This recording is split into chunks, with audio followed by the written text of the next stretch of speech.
Olá, sejam todos muito bem-vindos ao podcast Devaneios Filosóficos, agora no bloco Não Monogamia e Anticolonialismo. A ideia aqui é a gente discutir a partir de teorias, de depoimentos e relatos e muita reflexão, o que nós entendemos por relações afetivas e como que nós podemos descolonizar essa noção inteira que nós construímos ao longo do tempo sobre o que é o amor, o que é amar e o que são as relações humanas. Vem comigo que temos muita coisa interessante para falar. Você já parou para pensar?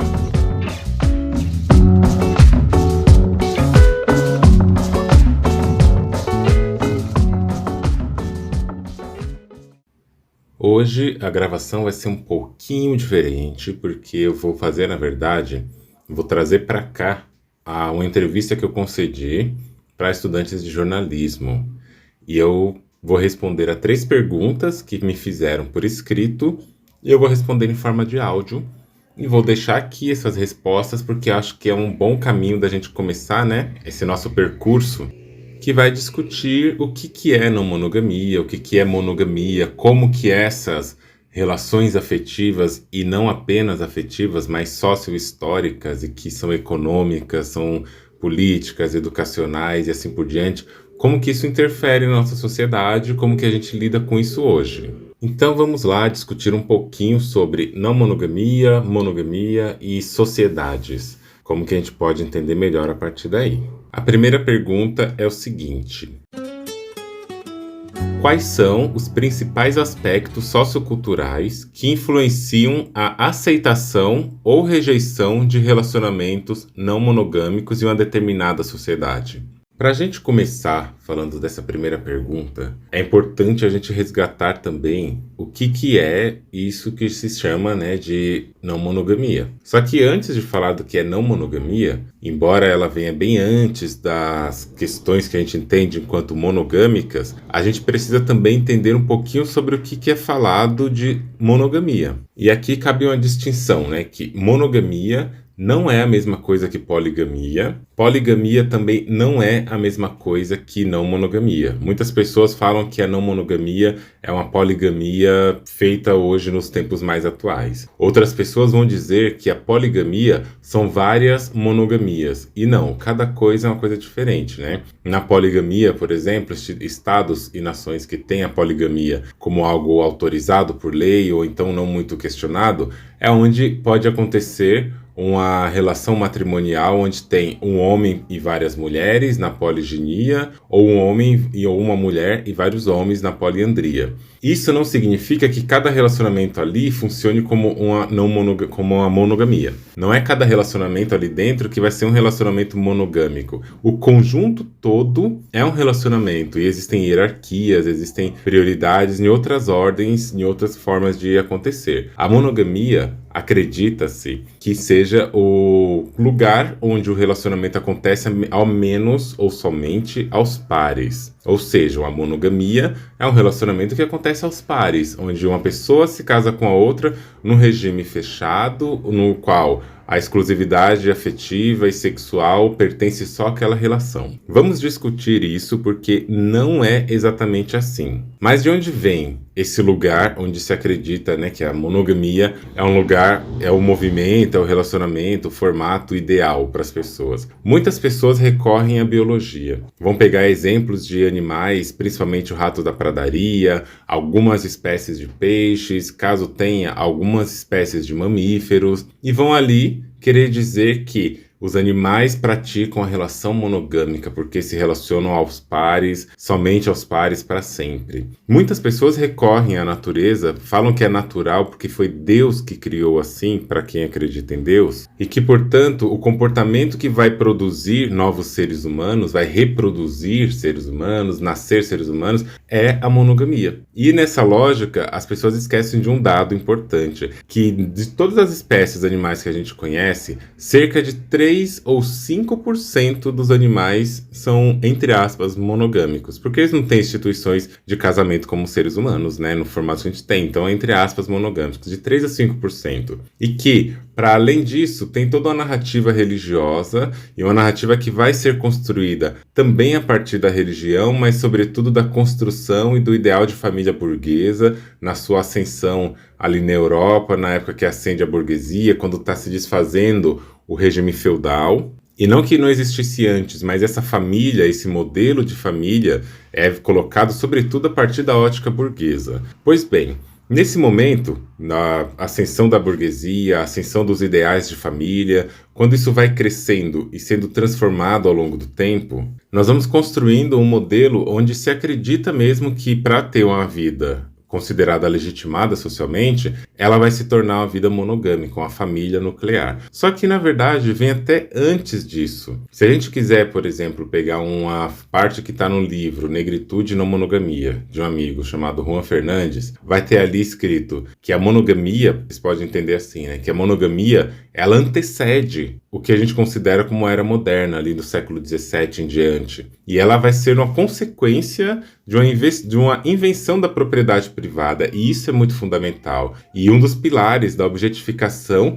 e subordinação das mulheres no Ocidente. Recomendo Silvia Federici para a gente pensar sobre isso naquele livro Caliban e a Bruxa. E Juan vai continuar dizendo que essa instituição familiar ocidental, sob o modo de produção capitalista, ela vai estar associada ao casamento monogâmico, associando, né, o casamento monogâmico a uma estrutura econômica específica da sociedade europeia. A monogamia, portanto, gente, como Juan vai dizer, é uma criação histórica, fortalecida na transição para a sociedade patriarcal. E aqui eu resgato, né, que isso vai ter um lugar também, isso vai ter uma colocação bem feita ali por volta de 10 mil anos atrás, onde a gente começa a ter uma passagem da vida nômade, principalmente na Europa, para uma vida mais céssio, mais fixa, numa terra fixa. E aí que surge a noção de propriedade privada. E é com esse crescente das propriedades privadas, da ascensão de uma classe onde vai ter que transferir os bens para um outro grupo, onde vai transferir os bens para uma outra geração, que surge a necessidade de pensar na herança da posse. Então essa herança da posse, associada com essa produção capitalista, onde tem um lucro associado ao modo de produção, onde tem a exploração do trabalho, a exploração da terra, a invasão, isso vai construir a necessidade de algo que vai dar legitimidade a pessoas que seriam os filhos dos donos da terra. Nesse sentido também, um grande historiador medievalista, que é um historiador francês da família e da infância, ele vai colocar no seu livro A História Social da Criança e da Família, ele vai ter uma fala que é muito importante para a gente pensar como também que a ideia de família vai acontecendo e vai se transformando. Ele vai dizer assim que essa família antiga tinha por missão, sentida por todos, a conservação dos bens, a prática comum de um ofício e a ajuda mútua cotidiana no mundo em que um homem, e mais ainda uma mulher, isolados não podiam sobreviver, e ainda nos casos de crise, a proteção da honra e das vidas era algo extremamente importante. Então ele vai dizer assim, que a família não tinha uma função afetiva. O sentimento entre os cônjuges não era uma coisa tão marcada, né? O sentimento entre pais e filhos não era uma coisa marcada. Não era necessário à existência e nem ao equilíbrio da família. Porém, aí vai dizer Felipe Aires, vai dizer assim que se existisse, tanto melhor seria. Ou seja, a família, quando ela é constituída, inicialmente, ela não é constituída necessariamente nessa ideia de afeto, nessa ideia de amor, nessa ideia de o fim máximo onde se atinge quando se ama. Na verdade, a família ela vem nessa ordem burguesa capitalista para construir a transmissão de bens. E a mulher vai ser colocada nesse lugar familiar, nesse lugar social da suposta família, como esse organismo que vai acabar fazendo parte da transferência, mas não apenas isso. Vai ser uma coisa mais complexa ainda. Ela vai ter a função de cuidar literalmente da prole, e várias teorias vão sendo construídas, teorias machistas, patriarcais, para dizer que a mulher, e não o homem, tem habilidades cognitivas para a educação, para cuidado da casa, com delicadeza, para o ensino,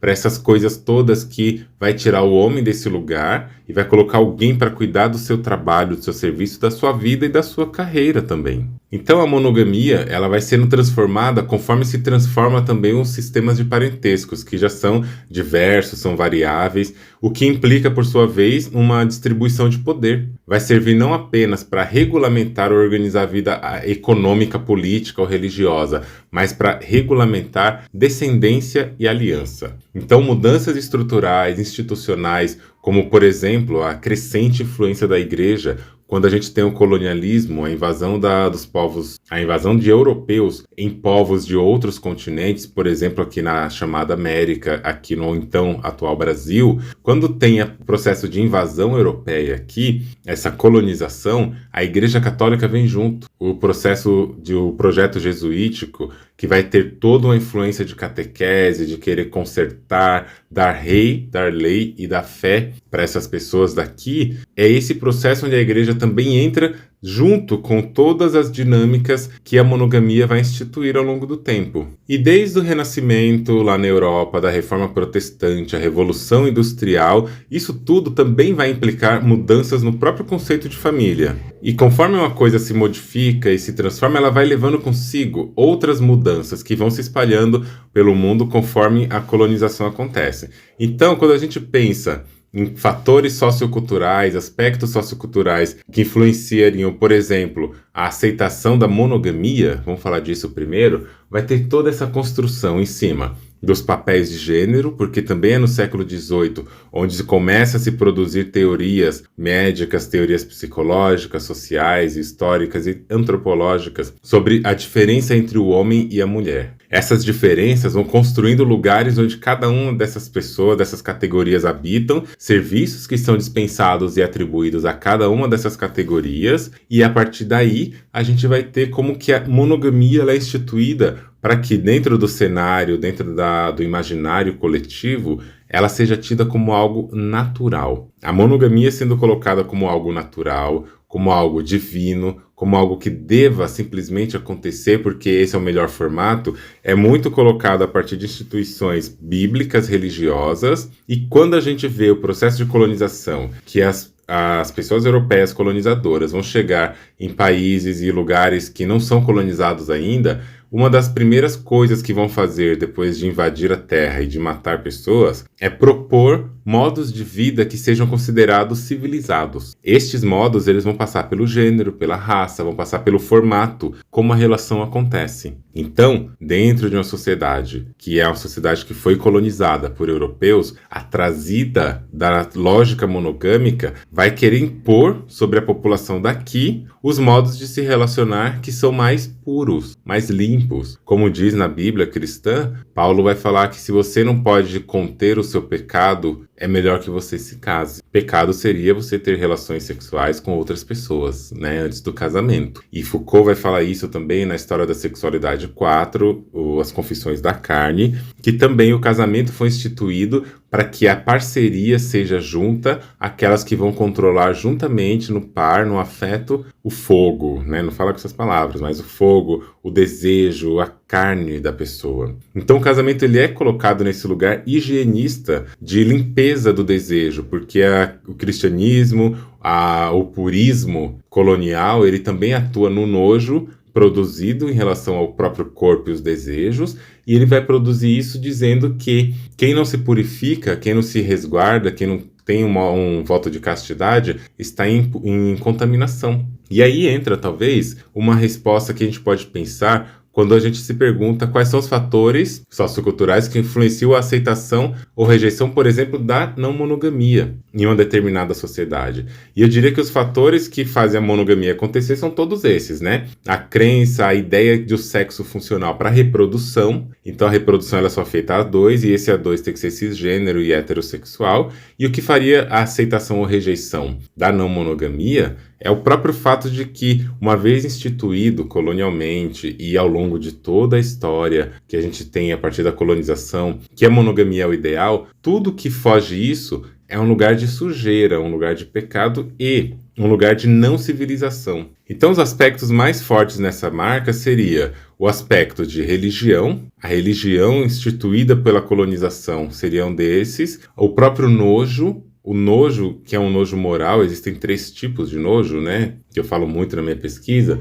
O nojo moral, sexual e de patógenos. O nojo moral é um nojo que vai ter aversão à quebra de normas do grupo. Então, se a norma do grupo foi instituída insistentemente ao longo do tempo de que ela seria monogâmica, um casal fechado em si, o sexo como algo depravado, que ele deve ser resguardado só para reprodução, tudo que foge disso, dessa liberdade do ser, do sexo e do afeto, vai ser considerado impuro. Então vem um pouco do nojo. E aí vem todas as outras normatividades, porque o Estado, ele também se utiliza da própria monogamia para outras características e categorias de vida. Quando a pessoa se casa, por exemplo, ela perde a certidão de nascimento dela e fica com a certidão de casamento. Ela passa a ter um novo marcador para pertencer àquela sociedade. Assim como o sistema de leis, né? Migração, imigração, isso está tudo muito associado com o lugar onde você nasceu e onde você tem o seu documento. Pertencer a um outro estado, se nacionalizar, pode significar você ter que casar com alguém dali.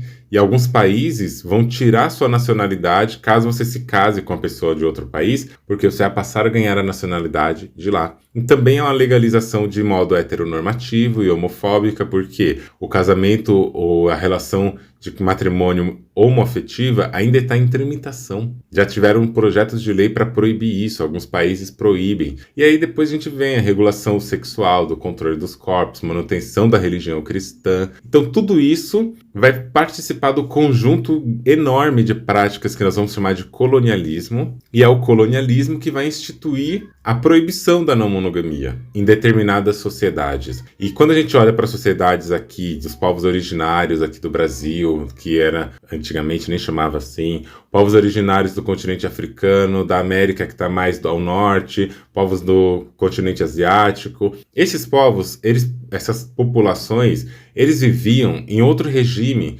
inclusive com cuidado aloparental, que é o cuidado onde a comunidade cria aquela criança, onde não tem necessariamente a posse, o domínio, como a gente tem do masculino sobre o feminino. Podia ter hierarquias, mas não era da mesma forma. Os casamentos aconteciam de modo que você poderia até ter uma cerimônia de casamento, mas que no fundo aquela pessoa não pertencia como posse àquela outra com quem se casou. Tudo isso mostra que a monogamia foi uma instituição que veio para desmanchar as relações que poderiam ser chamadas de não monogâmicas. E a gente vê hoje esses fatores. Então esse é um primeiro ponto. E esse primeiro ponto nos leva a gente pensar em uma outra questão, que seria em relação à segunda pergunta.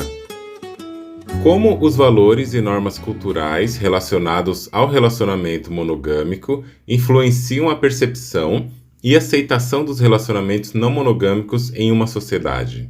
Essa influência se dá justamente nesses pontos, no ponto em que, uma vez que se convence uma população de que existe um modelo, que é um modelo ideal, um modelo que está embasado na lei, porque no Brasil, por exemplo, não é autorizada a poligamia, não existe uma lei de proibição, mas não é autorizada sequer a bigamia. Então, se não pode ter bigamia, óbvio que não vai ter nem outras relações a partir daí, né? Então, existe uma lei que regulamenta a monogamia cis-heteronormativa, existe uma lei que vai regulamentar a migração, processos migratórios, transferências de bens, vai dificultar o acesso a planos de saúde, financiamentos e coisas do tipo, principalmente no lugar de facilitar para quem é casado. Facilitar certas burocracias, certos trânsitos sociais. Então, esses fatores, né, esses valores e normas, que é um valor inclusive de status, esse valor de status que vai colocar sobre a pessoa casada um status de que ela conseguiu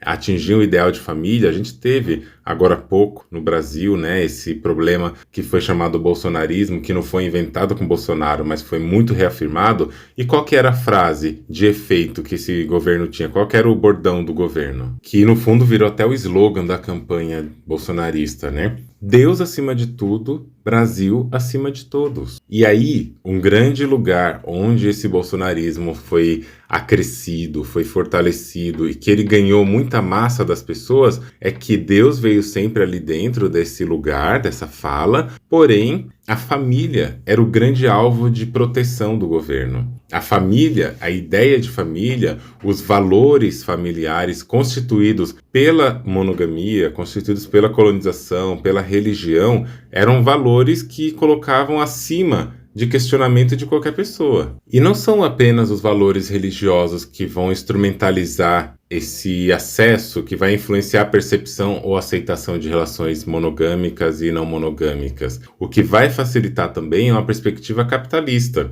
que vai instituir isso como um produto do mercado. Só que se a gente pensar quais fatores influenciam, né, como é a pergunta, valores e normas que influenciam e que estão relacionados à percepção e aceitação da não monogamia, aí a gente já está falando de um processo que é o processo de descolonização. A gente está buscando lugares, modos de questionar tudo isso que foi falado nessa primeira parte, de como que a gente questiona esses lugares. E quais são os valores e normas culturais relacionados à monogamia que vão influenciar a percepção? É quando as pessoas vão passando por movimentos históricos, movimentos sociais de emancipação do corpo, emancipação da própria identidade racial, identidade de gênero, identidade da sexualidade.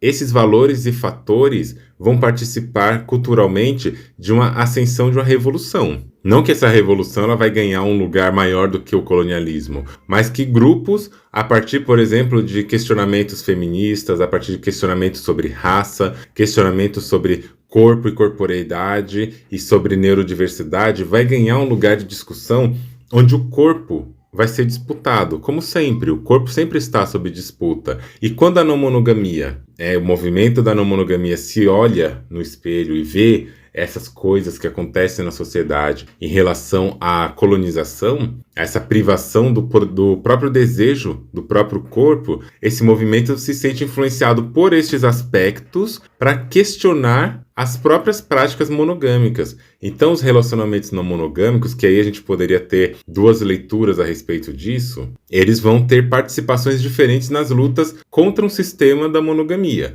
Eu falo duas leituras diferentes porque, para a maioria das pessoas, a não monogamia é um termo guarda-chuva para a gente poder falar de swing, relação aberta, poliamor, trisal e etc. Eu acho que não monogamia é sinônimo de descolonização. Descolonizar o afeto, descolonizar o desejo, descolonizar práticas socioculturais. Então são esses valores de revolta contra a colonização, esses valores que vão olhar para certas normas culturais e entender ali, quando Silvia Frederici falava que o que chamam de amor, na verdade, é trabalho não remunerado, quando vão entender ali, por exemplo, quando naquele livro Casa Grande Senzala tem uma fala de Gilberto Freire dizendo que a branca para casar, a mulata para fuder e a preta para transar, esses dizeres vão colocar sistematicamente o corpo negro, o corpo da mulher, em lugares subalternos. A não monogamia vem para também dar esse direito de emancipação. Ah, mas os homens que estão ganhando com a monogamia. Não, os homens sempre estiveram aí nos seus lugares de poder, né? Os homens cisgêneros. A gente está falando sobre como questionar o sistema. Esse questionamento contra o sistema é um questionamento muito importante, porque ele vai ter que se questionar em relação ao capitalismo, que eu falei lá no começo, a ideia de propriedade sobre o próprio corpo da outra pessoa, vai falar sobre individualismo e autenticidade, o quanto a tecnologia também favorece esses meios de divulgação e de expansão de ideias que são, como no bolsonarismo, como no Trump, na época Trump nos Estados Unidos, como que a internet divulga e propaga muito mais fácil ideais de família. Como que a família, esse lugar da família é colocado acima de tudo, como um lugar que deve ser preservado. A família, enquanto núcleo que forma, que produz e reproduz práticas estatais, mas que forma pessoas, também produz traumas, essa família tradicional, porque ela não aceita as questões LGBTIA+, ela não aceita muito as questões interraciais, com questões interraciais voltadas com pessoas negras em famílias racializadas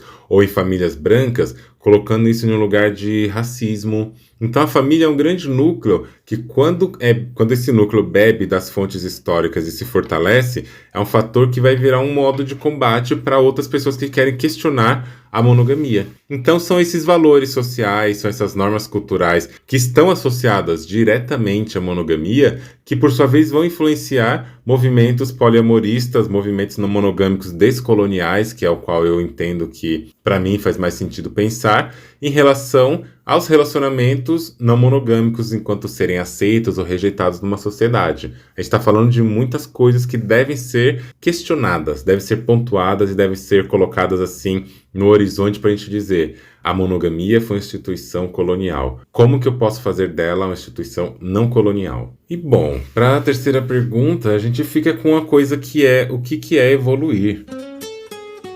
Em quais aspectos você acredita que a sociedade precisa evoluir para a aceitação de relacionamentos não convencionais?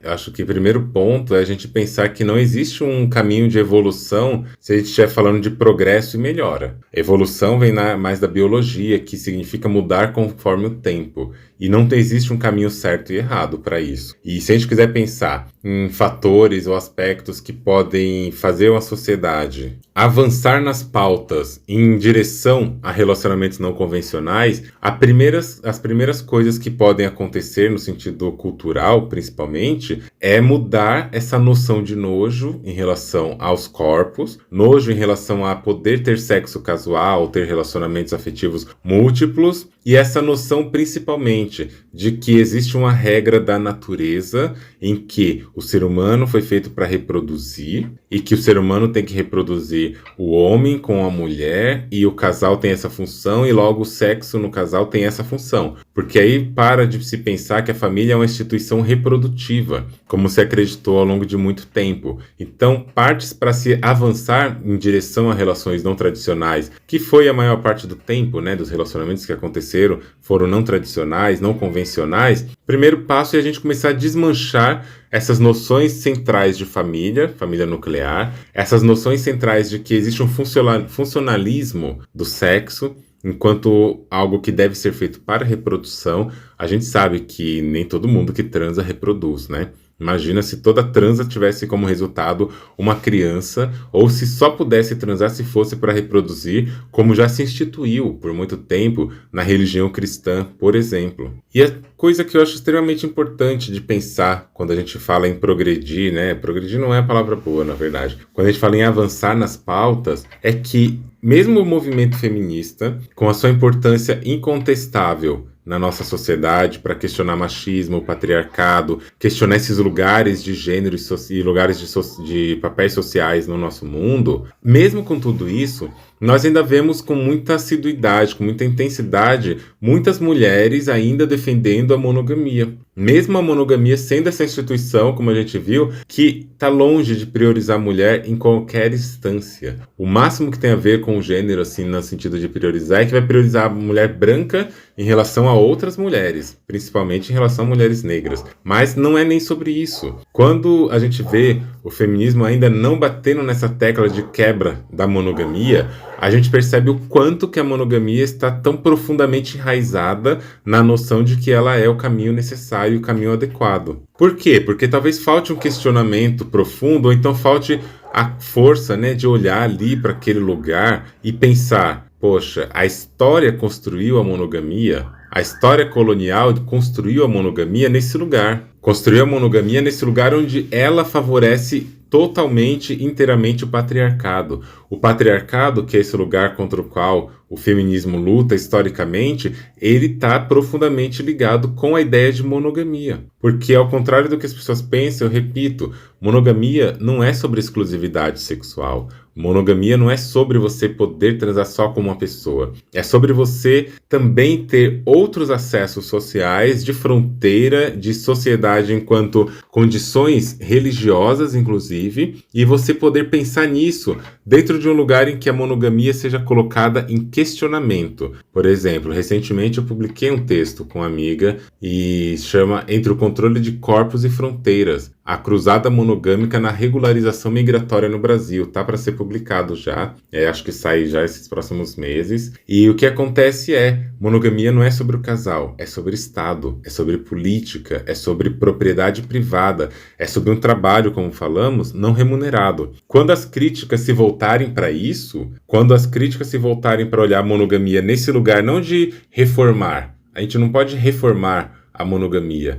A gente precisa ter algo que seja de destruição desse lugar para colocar novas formas de viver e que, de novo, nem tô falando de você se relacionar só com uma pessoa. E é muito importante a gente falar sobre uma monogamia reformista, né? Porque quem se incomoda quando a gente fala de não monogamia? Quando o incômodo vem de um grupo que sempre foi privilegiado socialmente e que, dentro da fluidez social, teve seus recursos materiais e subjetivos menos restritos que a maioria da população, nem é tão difícil entender, né? Afinal, falar de não monogamia é questionar desde dentro, como eu tenho dito aqui, toda a construção histórica colonial de direitos de um lado e de restrições de outro. No entanto, e é aqui acho interessante pensar, acontece das próprias pessoas, como eu disse até pouco, que estão do lado socialmente privado de direitos e de acesso, dizer até com bastante garra, quase que a monogamia sim é o modelo que nos representa, basta alguns ajustes e fica zerado.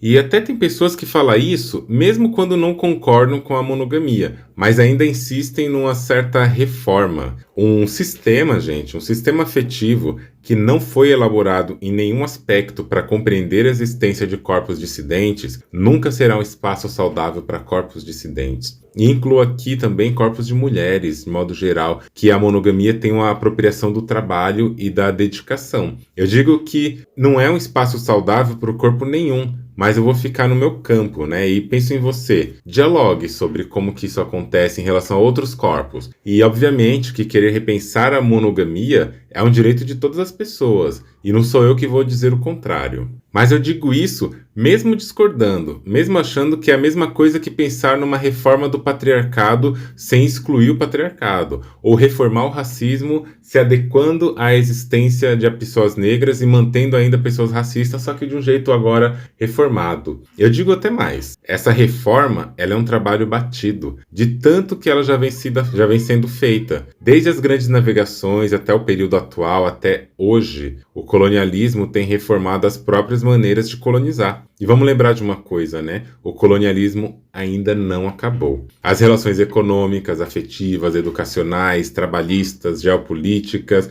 as invasões de bases americanas ou chinesas no continente africano, a exploração e a extração de recursos de minérios em vários continentes, ainda mostra que o colonialismo não acabou e que todas essas coisas, quanto qualquer outra, que sejam atravessadas pelo colonialismo, podem passar por reforma e estão passando por reforma ao longo do tempo. Movimentos que buscam romper com isso querem outra ação, eles querem transformar. O pensamento feminista negro, o transfeminismo, estudos e ativismos queer, movimentos quilombolas, as lutas de classe, outros mais, por exemplo, são anticoloniais, que não se conformam em reformar, que não encontram sentido em uma reforma. A gaiola que construíram para manter presa não cabe mais. Entender que a monogamia ultrapassa a fronteira do amor, ultrapassa a fronteira do par, do sexo a dois e etc., é perceber o quanto de colonialismo existe na sua origem. E por quê, né, que a gente vai querer isso? Avançar no sentido de passar do estágio que a gente está e questionar a monogamia,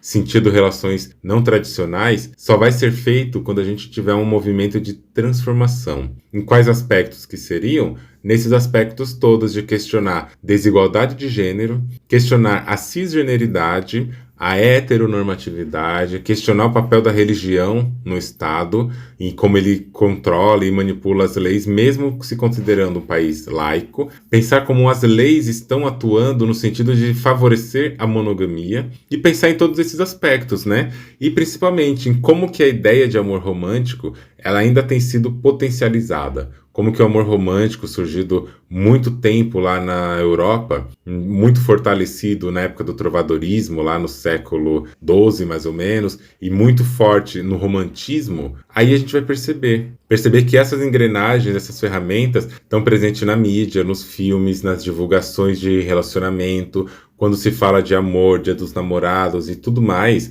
Quando a gente está falando de tudo isso, a gente está reproduzindo lógicas de um amor romântico que precisa ser validado. E ele é validado no namoro, no noivado e casamento, que são táticas e progressos, estágios da monogamia. Para a gente questionar tudo isso, temos que transformar a cena. Temos que pensar novas elaborações. Aí eu recomendo o livro que eu escrevi com Juan, que é não monogamia, trânsitos entre raça, gênero e sexualidade, onde a gente vai fazer uma abordagem bem profunda em relação ao colonialismo e suas marcas nas relações, e como raça, gênero e sexualidade, mas também corporeidade, classe e neurodiversidade não podem ser colocados fora desse debate. Se o debate não for ampliado, nós não teremos transformação, teremos apenas reforma.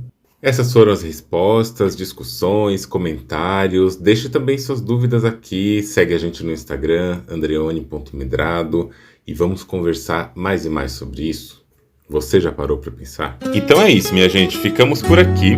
Vejo vocês no próximo episódio. Não esqueçam de compartilhar esse episódio, todos aqueles que vocês acharam bonitinho. Compartilhem nos seus stories do Instagram, marca o meu perfil, andreone.medrado. Já aproveita também, né, para seguir o meu perfil. E se você quiser deixar o seu depoimento, se você quiser deixar um relato ou uma pergunta, você pode acessar o formulário que está no link aqui embaixo e você pode escrever a sua pergunta ali, e eu vou deixar um espaço no formulário para você poder anexar também um áudio, caso você queira que o seu áudio seja colocado no episódio e eu comente sobre o seu áudio. Espero muito pela sua opinião, pelo seu depoimento, e vamos juntos construir uma nova maneira de pensar na monogamia, junto com todas as pessoas que estão aqui e ao redor de nós falando sobre descolonização das relações afetivas. Vejo vocês em breve, até um próximo episódio.